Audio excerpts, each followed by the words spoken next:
So why does marriage fail? Pretty big question with a pretty simple answer. So often people say, well, what happened with your marriage? What happened to their marriage? What went wrong? And doesn't seem like it is ever any one thing. Symptomatically, there are so many things, so many factors that build up over time. And it's not just infidelity. It's not just anger issues.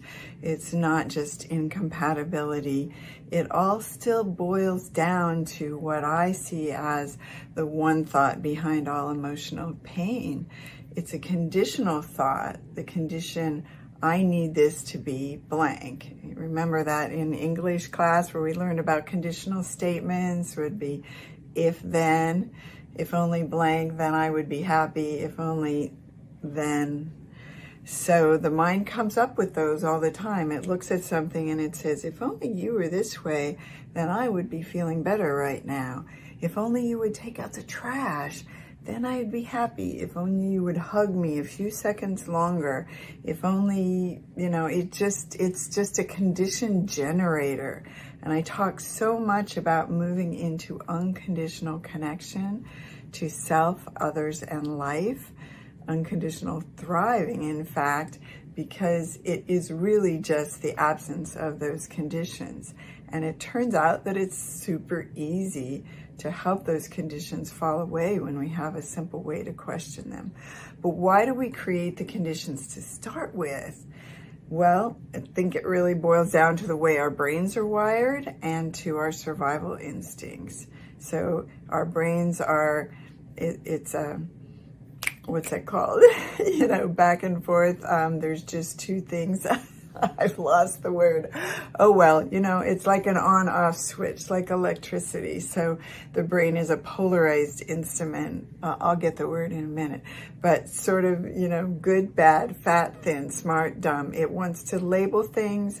That's our survival instinct, where we had to label, well, that's going to hurt me. That's something I can eat. That's something I can have sex with. The brain is just wired to label for survival and to also have sort of a worst case approach to things. It's wired with a negative bias so that it's scanning the environment for what could go wrong. How do we need to take care of ourselves? What do I need to be ready to do next? And that gets applied to the marriage. And what happens is if there's only this much energy within the container of the marriage, and there's this polarized nature of our brains, even if we start out as pretty much the similar personality types, we're going to start kind of looking at that person and saying, well, you're that way, and that's a way that I've already decided I don't want to be, and we've developed shame around that. So we've either stuffed that in ourselves or we've denied it completely. We don't even know that we have it, but we spot it in other people and it drives us crazy. The reasons we did that to start with go back to, childhood programming, and we talk about that in other videos. But so then the other person is doing the same, and pretty soon we're looking at them and saying, well, you're super different than me. I need you to be more like me. But in some ways, we really don't want them to, because we also don't always like all the things about ourselves. But, it turns out that we come further and further and further apart the more this finger pointing goes on. And it's like, well, I'll take up all the quiet, sullen energy in the relationship, which leaves, the really demanding, talkative, emotional energy in the relationship, rather than both people really have both propensities, but they get over in their corners and they say, you're that and you're that. And I'm going to take up all that energy, which leaves all that energy. So it's not hopeless at all. In fact, it's wired in such a perfect way so that we can use those polarities to evolve ourselves back to the center, to become a whole person, to become a couple that really works as a team, that, can turn on, do their own life and then come back together. And it's not like that where they're leaning on each other, and if something happens, the other one falls. They're both standing up straight. They're both on kind of their side of the street. Now, how we get to that, though, is by using the symmetry in whatever triggers you about the other person, whatever upsets you, holds within it the key to your direct path to peace in the moment and self-evolution over time, so that you're just not very triggered anymore. Because what happens if you can harvest the thinking, what you're thinking about them is they're so this, or I need them to that. And whatever that is, it turns out when you really go into it, you will find examples of how you're that way. You're even more that way lots of times in that situation, but you were just blind to it. And there's a lot of reasons you're blind to it. We won't go into that now, but you are blind to it in that moment. You're only seeing what they're doing and feeling like a victim of their behavior. But in fact, you're projecting onto them the very way that you see the world, the very way that you already treat yourself. And so you're blind to the ways that you treat them that way. And that, in fact, you don't need them to change in order to be happy. You usually just need yourself to change. And you can't just sit around and talk about that. Oh yeah, I need to be more, and legislate that. We all know those good intentions.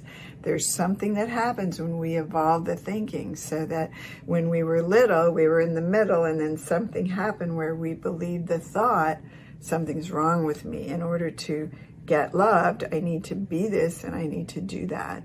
And I need to project. And the mind came up with these, there's something wrong with me, and it's that way, and they're that way, and here's what I need to do.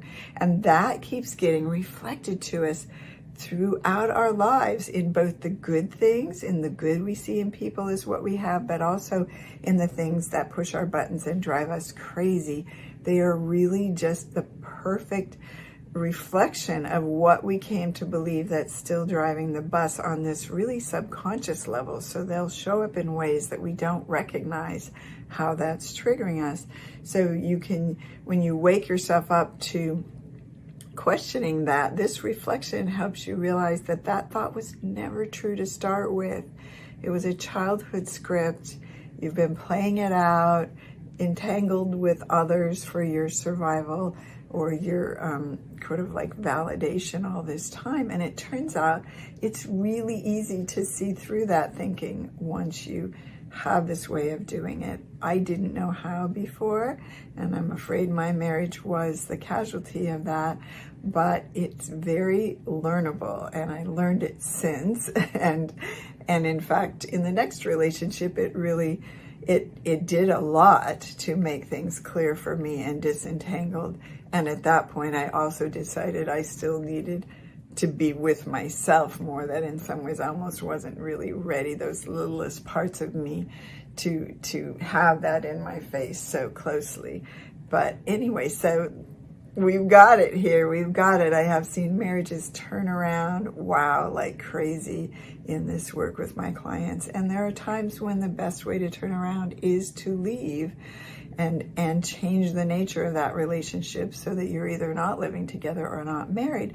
But that's so much easier once you've done this work on your own stinking thinking. And usually that's enough to change the dynamics and see the other person's innocence and really reconnect both to yourself and them unconditionally by debunking those original conditions that the mind created.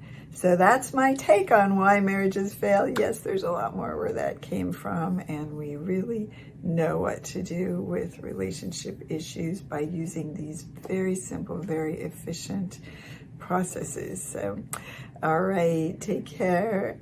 Best of luck with relationships, but they are your greatest teacher. Take care.